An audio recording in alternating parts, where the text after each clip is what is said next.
오늘 아침 우리에게 주시는 하나님 말씀은 다니엘 11장 1절로 19절까지의 말씀입니다. 다니엘 11장 1절로 19절까지의 말씀을 봉독하겠습니다. 내가 또 메대 사람 다리오 원년에 일어나 그를 도와서 그를 강하게 한 일이 있었느니라. 이제 내가 참된 것을 내게 보이리라.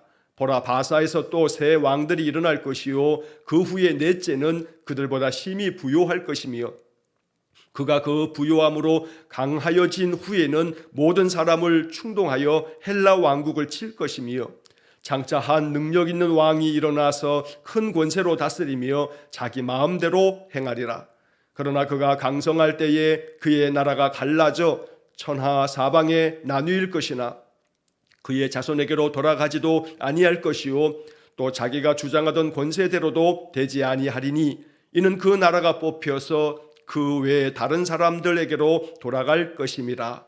남방의 왕은 강할 것이나 그 군주들 중 하나는 그보다 강하여 권세를 떨치리니 그의 권세가 심히 클 것이요 몇 해 후에 그들이 서로 단합하리니 곧 남방 왕의 딸이 북방 왕에게 가서 화친하리라.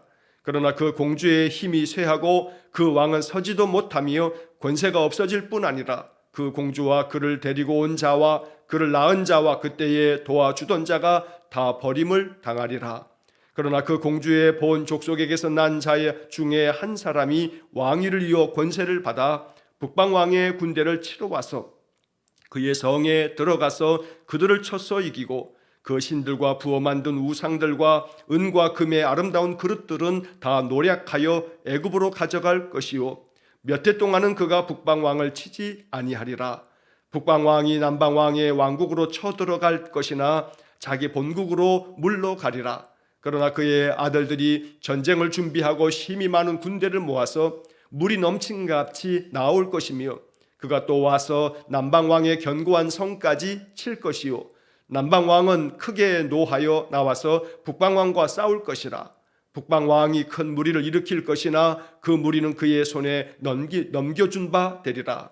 그가 큰 무리를 사로잡은 후에 그의 마음이 스스로 높아져서 수만 명을 엎드러뜨릴 것이나 그 세력은 더하지 못할 것이요 북방 왕은 돌아가서 자기 군대를 전보다 더 많이 준비하였다가 몇 대 곧 몇 해 후에 대군과 많은 물건을 거느리고 오리라. 그때에 여러 사람이 일어나서 남방 왕을 칠 것이요 내 백성 중에서도 포악한 자가 스스로 높아져서 환상을 이루려 할 것이나 그들이 도리어 걸려 넘어지리라.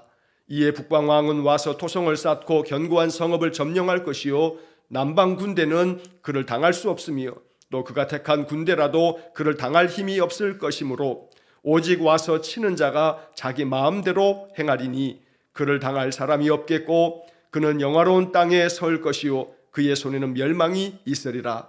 그가 결심하고 전국에 힘을 다하여 이르렀다가 그와 화친할 것이요 또 여자의 딸을 그에게 주어 그의 나라를 망하게 하려 할 것이나 이루지 못하리니 그에게 무익하리라.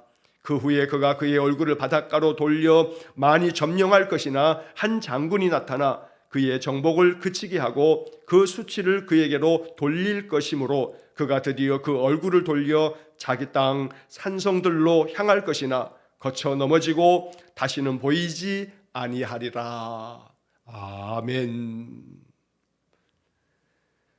자, 다니엘 11장의 말씀 19절까지의 말씀을 읽었는데 이 11장의 말씀은 45절까지 아주 길게 기록되어져 있습니다.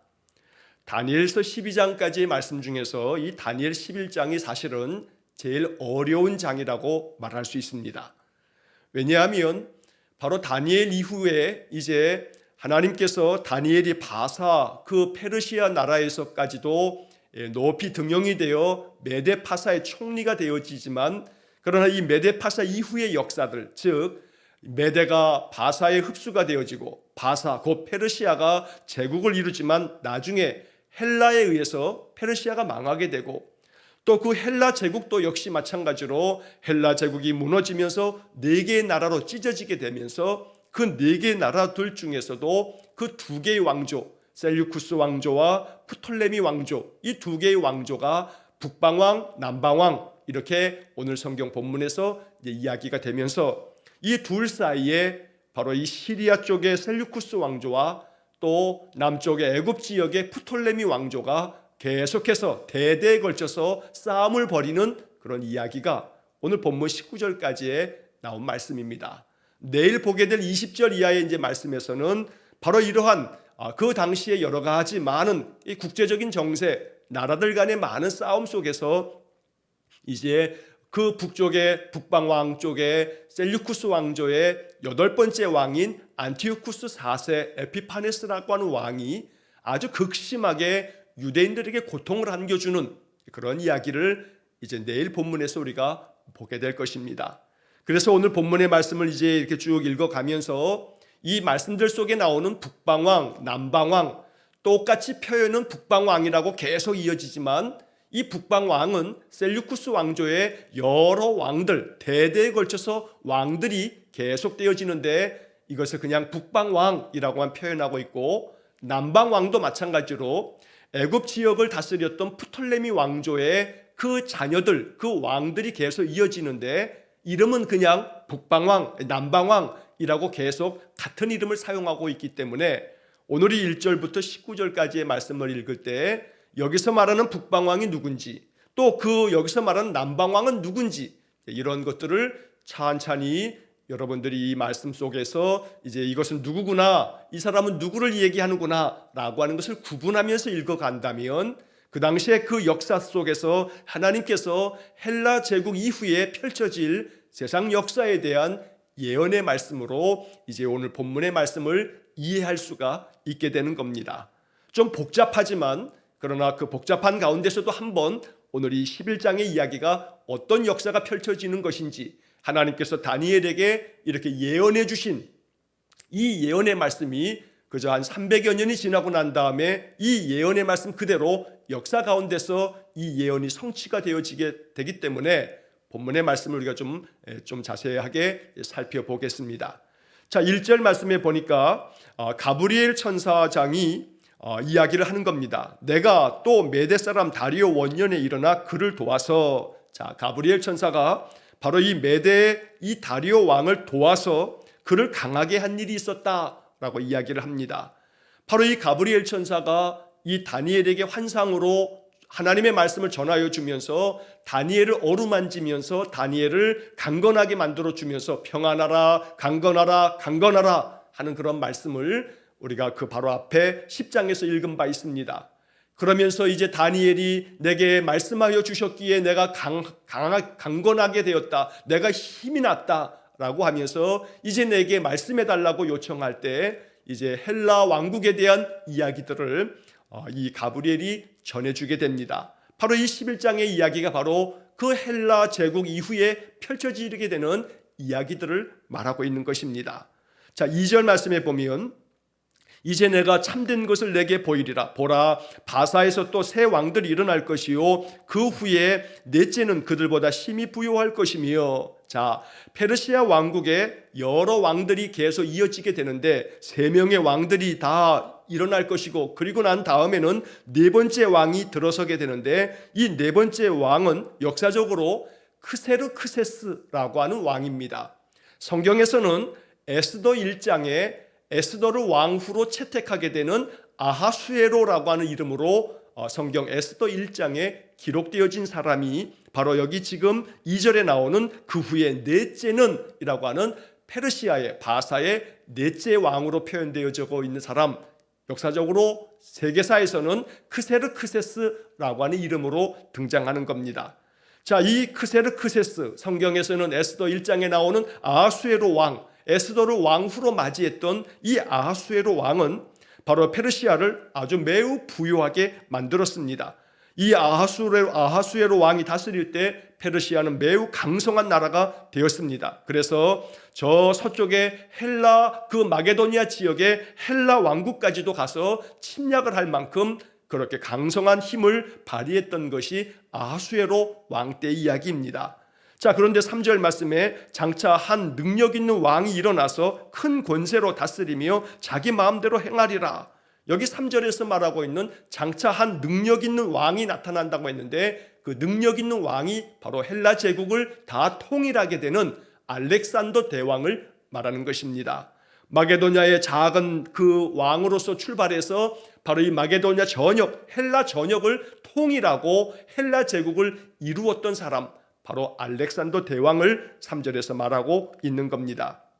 자, 4절에 그러나 그가 강성할 때에 그의 나라가 갈라져 천하 사방에 나뉘일 것이나, 바로 알렉산더 대왕이 엄청난 제국을 이루어 가다가 결국 그가 죽임을 당하게 됩니다. 그가 죽게 된 까닭은 저 동쪽 인도 지역까지 이제 이 헬라 제국을 넓히러 가다가, 그러나 바벨론 그 지역에서 그가 병으로 말미암아 죽게 되어집니다. 그러면서 갑작스럽게 이 헬라 제국이 무너지면서 이 알렉산더 대왕의 4명의 장군들이 각각의 지역을 분할해서 통치하게 되면서 나라가 나뉘어지게 된다는 겁니다. 여러 차례 말씀드린 것처럼 시리아 지역을 다스렸던, 시리아와 바벨론 지역을 다스렸던 그 왕이 셀류쿠스라고 하는 장군이었고, 두 번째로 애굽 지역을 다스렸던 사람이 프톨레미라고 하는 장군이고, 그리고 마게도냐 지역을 다스렸던 장군이 카산더라고 하는 장군이고, 지금의 터키 지방을 다스렸던 비시디아 지역을 다스렸던 왕이 리시마쿠스라고 하는 그런 장군이었습니다. 이 알렉산더 대왕의 4장군이 이 헬라 제국의 알렉산더 대왕이 죽고 난 다음에 나라를, 이 제국을 4수로 분할해서 각각의 나라를 이루었던 겁니다.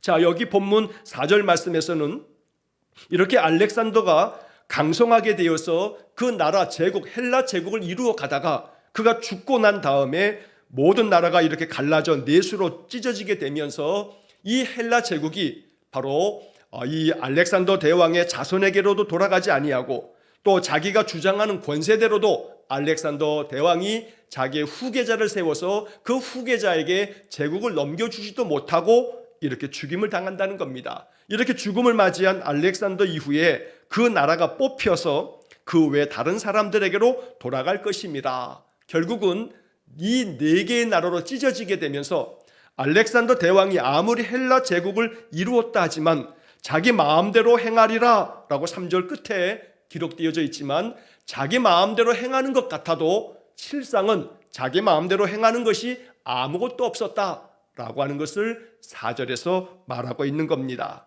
다시 한번 3절 맨 끝에서 큰 권세로 다스리며 자기 마음대로 행하리라, 이렇게 알렉산더 대왕이 아무리 모든 것 자기 마음대로 하는 것 같았지만, 그러나 결국은 알렉산더가 죽고 난 다음에 나라가 4수로 다 찢어지면서 결국 알렉산더 대왕에게는 2명의 아들이 있었지만 그 아들들이 이 제국을 이어받은 것이 아니라 엉뚱한 다른 장군들이 이 제국을 다 찢어가지면서 결국은 자기 자손에게로 돌아가지도 아니하고 자기가 주장하는 대로 되지도 아니하고, 결국 인생이 아무리 자기의 힘으로 모든 것 자기 뜻대로 다 하는 것 같지만 결국에 가서는 자기 뜻대로 되어지는 것이 아님을 이야기하고 있는 그런 메시지가 이 속에 담겨져 있는 겁니다.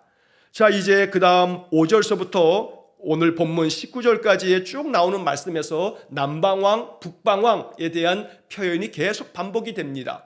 그러나 그 남방왕, 북방왕이라고 하는 것은 바로 이 시리아 지역의 셀류쿠스 왕조와 또 저 남쪽의 남방왕은 바로 프톨레미 왕조가 이제 어떻게 계속해서 싸움을 벌이고 패권을 다투고 있는지에 대한 역사를 하나님께서 예언해 주신 말씀이 됩니다. 자, 먼저 5절 말씀에서 남방왕은 강할 것이나, 이 남방왕은 바로 남쪽의 알렉산더 대왕의 그 장군이었던 프톨레미 1세를 말하는 겁니다. 자, 그런데 이 남방왕, 애굽 지역을 다스렸던 프톨레미 1세가 그 군주들 중에서 강할 것이긴 하지만, 그러나 바로 이 알렉산더 이후에 그 4명의 그 장군들, 나라를 4수로 나누었던 그런 자들 중에서 그 하나, 즉 북방왕이었던 셀류쿠스 1세보다 더 강해서 권세를 떨친다는 겁니다. 그래서 처음에는 저 남쪽의 애굽 지역을 다스렸던 프톨레미 1세가 큰 힘을 발휘했던 겁니다. 자, 그러나 6절 말씀에 몇 해 후에 그들이 서로 단합하리니 곧 남방왕의 딸이 북방왕에게 가서 화친하리라. 자, 이 남방왕 프톨레미 1세의 이 딸이 저 북방왕 셀류쿠스 그 왕에게 자기의 딸을 이제 아내로서 이렇게 이제 정략 결혼을 하게 되어집니다.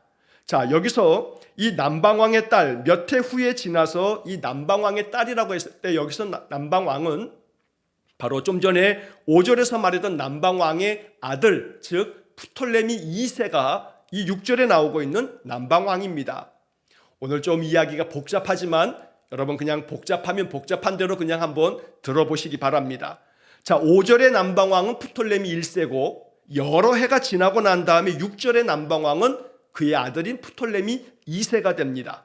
자, 그런데 이 프톨레미 2세는 저 북방왕하고 화친하기 위해서 자기의 딸이었던 베레니케라고 하는 이 딸을 정략 결혼으로 내주게 됩니다. 자, 그래서 이 내주었던 이 북방왕, 바로 6절에 나오는 북방왕에게 가서 화친하리니라고 했는데 이때 북방왕은 누구냐 하면 바로 셀류쿠스 1세의 손자였던 안티오쿠스 2세가 됩니다.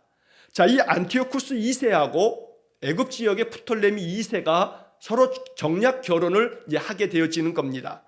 자, 그런데 이제 그 다음 6절에 그러나 그 공주, 즉 프톨레미 2세의 딸이었던 베레니케가 큰 힘을 발휘하는 것 같았지만 점점 쇠약해지면서 그 왕은 서지도 못하고 권세가 없어질 뿐 아니라 공주와 그를 데리러 온 자가 그를 낳은 자와 또 그때 도와주었던 자가 다 버림을 당하리라. 자, 여기 6절 말씀에서 우리가 주목해 볼 말씀들은 그 공주가 힘이 쇠하고 그 왕은 서지도 못하고 권세가 없어질 뿐만 아니라 맨 끝에 버림을 당하리라. 자, 남쪽에 이 프톨레미 2세가 자기의 딸 이 베로니케를 저 북방 왕이었던 안티오쿠스 2세에게 아내로 줍니다. 원래 이 안티오쿠스 2세는 그의 부인이 있었습니다. 라오디케라고 하는 부인이 있었는데 이 부인을 쫓아내고 바로 이 남쪽의 프톨레미 2세의 딸이었던 베레니케를 이 아내로 맞이했던 겁니다. 그러나 나중에 가서는 이 안티오쿠스 2세 저 북방 왕의 그 본 부인이었던 바로 라오디케가 자기의 남편 안티오쿠스 2세를 독살을 합니다. 그리고 이 안티오쿠스 2세가 남쪽의 이 프톨레미 2세의 딸 바로 라오디케 베레니카를 아내로 맞이했었기 때문에 바로 그 본분이었던 라오디케가 이 베레니케를 또한 죽이게 됩니다. 자, 이렇게 되어지면서 이제 그 다음 이어지는 7절 말씀에서 그 공주의 본 족속에게서 난 자 중에 한 사람이 왕위를 이어 권세를 받아 북방왕의 군대를 치러 와서 그의 성에 들어가서 그들을 쳐서 이기고. 자, 여기 7절의 말씀에 나오고 있는 바로 그 공주의 본 족속에게서 난 자, 이 공주는 남쪽 애굽에 있는 프톨레미 2세의 딸이었습니다. 자, 그래서 이 프톨레미 2세의 또 다른 아들, 바로 이 딸의 오빠이게 되는 그 한 사람이 왕위를 이어받는다. 이 사람이 바로 7절에 나오는 이 한 사람은 프톨레미 3세가 되어지는 겁니다. 자, 이 프톨레미 3세가 왕위를 이어받아서 저 북방왕을 치러 갑니다. 이 북방왕을 치러 가는데 여기 7절에 나오는 북방왕은 누구냐 하면 좀 전에 안티오쿠스 2세의 아들이었던 칼리니쿠스라고 하는 사람이 바로 7절에 나오는 북방왕입니다. 자, 그래서 5절에 나오는 남방왕 북방왕하고 6절에 나오는 남방왕 북방왕 또 7절에 나오는 남방왕 북방왕이 사실은 다 다른 사람입니다. 그래서 5절에서는 바로 셀류쿠스 1세, 그 다음에 프톨레미 1세, 그 다음에 6절에서는 프톨레미 2세, 그리고 안티오쿠스 2세, 또 그 다음에 이 7절에서는 바로 프톨레미 3세, 그리고 이 안티오쿠스 2세의 아들이었던 칼리니쿠스라고 하는 사람이 7절에 나타나고 있는 남방왕, 북방왕들이 되어지는 겁니다. 자, 그래서 오늘 본문에는 이렇게 남방왕, 북방왕이 계속 표현되고 있지만 바로 셀류쿠스 왕조 북방왕과 남쪽의 애굽 지역의 프톨레미 왕조의 그 자손들이 계속해서 왕위를 이어가면서 전쟁을 벌이고 또 다시 또 반대로 또 전쟁을 일으키면서 이 두 왕조가 계속된 싸움을 벌이는 이야기가 오늘 본문에 계속 나오는 겁니다. 자, 결국은 이렇게 해서 이 프톨레미 3세, 바로 이 애굽의 왕이 또다시 복수를 하면서 저 북쪽의 시리아 지역의 북방왕 바로 칼리니쿠스에게 또다시 전쟁을 벌이면서 많은 것들을 또 탈취해 오게 됩니다. 자, 그리고 난 다음에 이제 9절 말씀에 북방왕이 남방왕의 왕국으로 쳐들어갈 것이나, 바로 이 북방왕이 자기들의 것들을 다 빼앗겼기 때문에 이 9절에 나오는 북방왕은 좀 전에 말씀드렸던 바로 이 칼리니쿠스라고 하는 왕인데, 이 남방왕 바로 프톨레미 3세에게 또다시 반격을 일으켜서 역경을 취하면서 또 전쟁을 벌이게 됩니다. 그러나 이 북방왕이 남방왕을 치러 내려갔지만 이 전쟁에서 이기지 못하고 자기 본국으로 돌아가게 됩니다. 그러면서 10절 말씀에 보면, 그러나 그의 아들들이 전쟁을 준비하고 심히 많은 군대를 모아서 물이 넘친같이 나올 것이며, 자, 여기 10절에 나와 있는 그의 아들들이라고 하는 것은 좀 전에 칼리니쿠스가 남쪽의 프톨레미 3세를 치러 갔다가 이기지 못하고 되돌아온 후에 이 칼리니쿠스의 아들이 있었는데 그 아들이 안티오쿠스 3세가 됩니다. 자, 이 안티오쿠스 3세가 많은 군대를 모아서 다시금 이 남쪽 애굽 지역, 바로 이 프톨레미 3세를 치러 또다시 전쟁을 벌이러 내려가게 되는 겁니다. 자, 그래서 10절 마지막 부분에 보면 그가 또 와서 남방왕의 견고한 성까지 칠 것이요, 바로 프톨레미 4세를 치기 위해서 또다시 내려와 전쟁을 벌이게 됩니다. 자, 그래서 이 10절 마지막에 있는 남방왕은 바로 프톨레미 3세 아들이었던 프톨레미 4세의 시대에 또 다른 전쟁이 벌어졌다는 것을 말하고 있습니다. 자, 11절의 말씀에서 남방왕은 크게 노하여 나와서 북방왕과 싸울 것이라. 자, 여기서 11절에서 말하고 있는 남방왕은 프톨레미 4세. 자, 이 프톨레미 4세가 자기를 치러 왔던 안티오쿠스 3세와 또 전쟁을 벌이게 되는 이야기를 말하고 있습니다. 그래서 11절의 중간에 보면 북방왕이 큰 무리를 일으킬 것이나 그 무리는 그의 손에 넘겨준 바 되리라. 결국 프톨레미 4세가 이 애굽의 왕이 저 북쪽에 있는 안티오쿠스 3세를 쳐서 승리하게 된다라는 이야기를 예언한 것입니다. 자, 12절 말씀에 그가 큰 무리를 사로잡은 후에 그의 마음이 스스로 높아져서 수만 명을 엎드러뜨릴 것이나 그 세력은 더하지 못할 것이요. 자, 여기 남쪽의 이 애굽 지역의 프톨레미 4세가 바로 저 북쪽의 안티오쿠스 이 3세를 무찌르면서 아주 스스로 교만해집니다.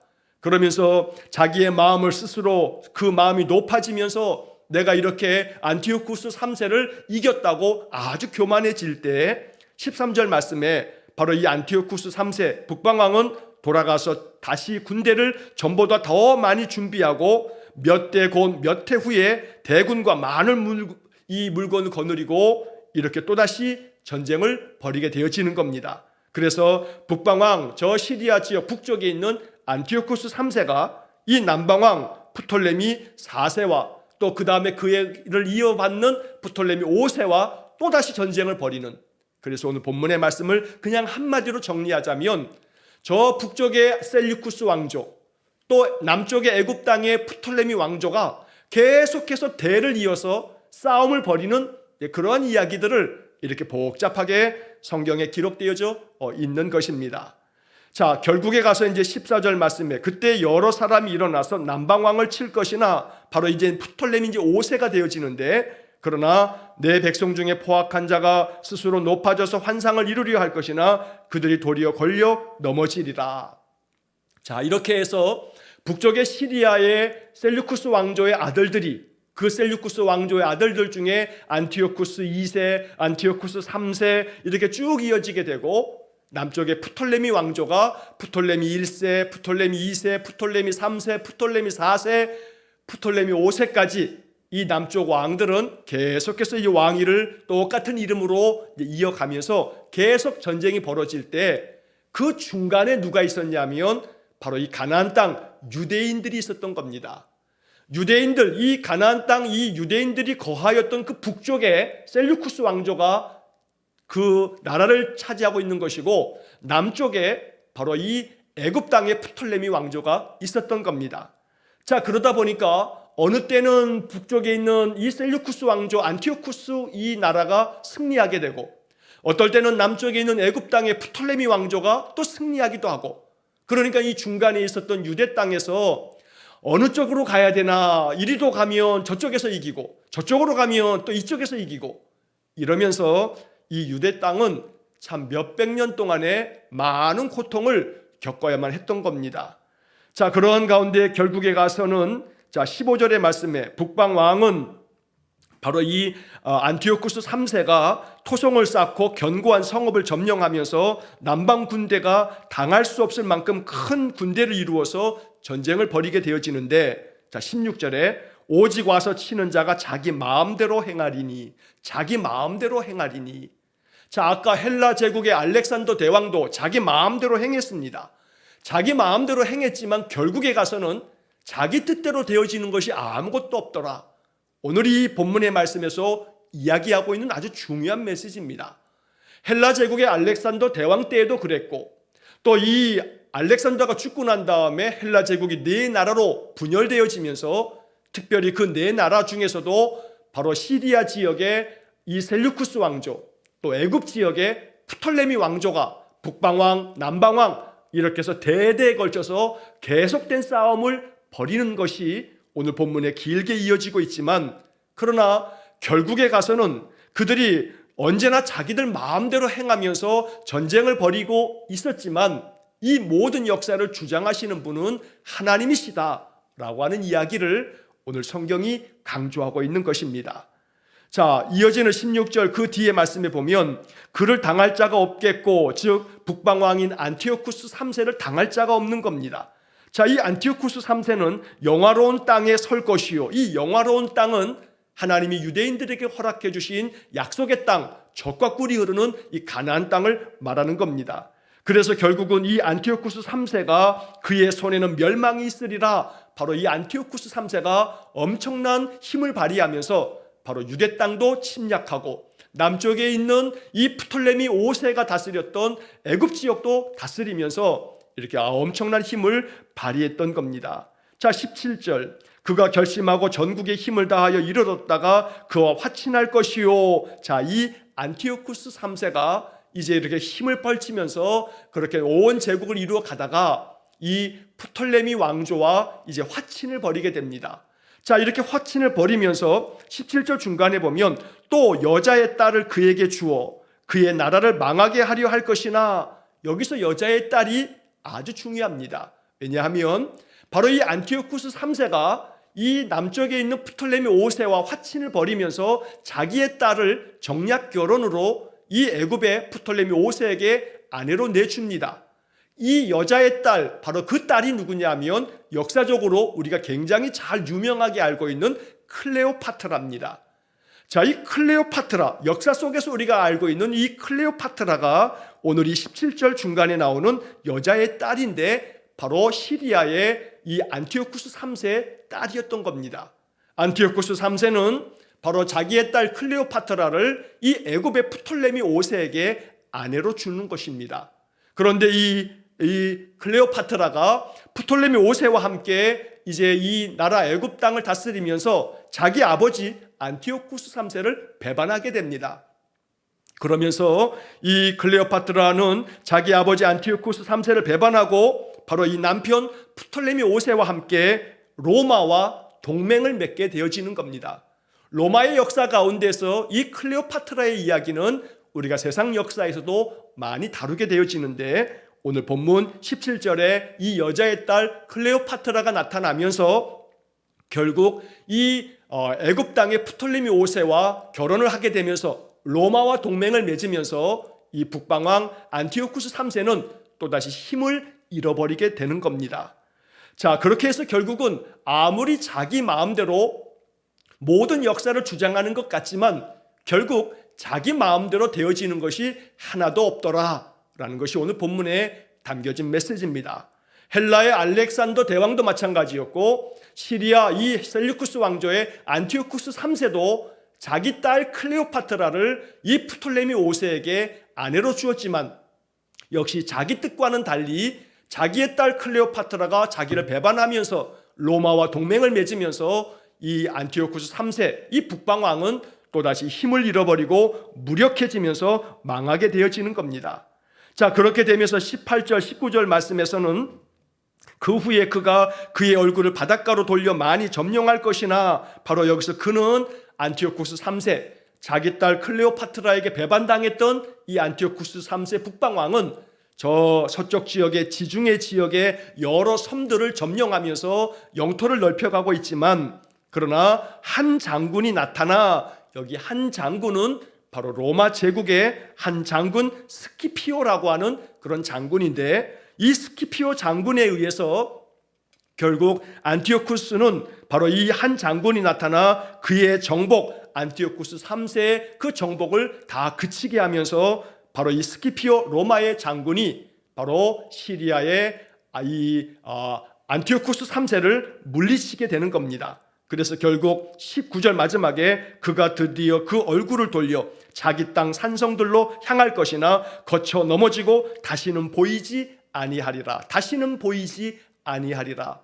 막강했던 안티오쿠스 3세가 이렇게 바로 로마의 한 장군 스키피오 장군에 의해서 무너져 내리면서 이제 다시는 안티오쿠스 3세가 보이지 아니하니라 라고 하는 말씀처럼 결국 안티오쿠스 3세의 시대도 이제 다 저물게 되는 것입니다. 자, 그리고 이제 내일 본문에서 우리는 이 안티오쿠스 3세의 아들이었던 안티오쿠스 4세 에피파네스라고 하는, 앞에서도 여러 차례 언급했던 안티오쿠스 에피파네스, 아주 유대 역사 가운데 아주 악독하게 유대인들을 핍박했던 왕이 등장하게 되는 것이 이제 내일 본문의 이야기가 됩니다. 자, 오늘 19절까지 아주 긴 본문에 아주 복잡한 북방왕 남방왕의 그 왕들의 이름을 쭉 언급하면서 말씀을 나누었습니다만, 단 한 가지 기억할 것은 알렉산더 대왕도 그렇고 또 이 북방왕 안티오쿠스 3세도 그렇고 오늘 본문에 여러 군데서 나온 것처럼 자기 마음대로 모든 것들을 다 다스릴 줄 알았지만, 그러나 결국에 가서는 자기가 할 수 있는 것이 아무것도 없었고 결국은 그 힘도 다 무너져 내렸다는 것. 그래서 역사에 있어서 오직 역사의 주권자, 역사의 주인은 여호와 하나님이시다라고 하는 이야기를 오늘 성경이 예언의 말씀으로 들려주었던 겁니다. 이 예언의 말씀은 한 300여 년이 지나, 다니엘 이후 한 300여 년이 지나서 이 모든 것들이 역사 가운데 그대로 펼쳐지게 되었던 겁니다. 역사의 주인 되신 하나님께서 지금도 세상 모든 역사를 주관하시며 우리 한 사람 한 사람의 인생도 이끌고 계시는 줄로 믿습니다. 오직 하나님 앞에 내 인생의 모든 삶을 의탁하고 하나님의 도우심을 힘입어서 살아가는 그런 믿음의 인생이 되시기를 주의 이름으로 간절히 축원합니다. 기도하겠습니다. 자비로우신 아버지 하나님, 성경의 말씀을 통해서 이 세상 모든 역사를 주관하시는 전능하신 하나님을 배우게 됩니다. 오직 하나님께서만이 우리 모든 인생을 이끄시며 인도하시는 것을 믿음으로 고백하며 나의 인생의 삶 또한 하나님께 의탁하는 우리 성도들 되게 해 주옵소서. 오늘도 한날의 모든 삶을 주님께 의탁하오며 예수님 이름으로 기도하옵나이다. 아멘. 우리 구주 예수 그리스도의 은혜와 하나님 아버지의 극진하신 사랑과 성령의 교통하심이 세상 모든 역사의 주관자 되시고 내 인생의 모든 삶의 주권자 되신 여호와 하나님께 모든 것을 의탁하고 오직 하나님의 그 뜻을 따라 인생을 살기를 간절히 기도하는 머리 숙인 귀한 성도들 위해와 저들 가정과 온 가족들 위해 저들의 모든 인생의 삶 속에 영원토록 함께 하시길 축원하옵나이다. 아멘.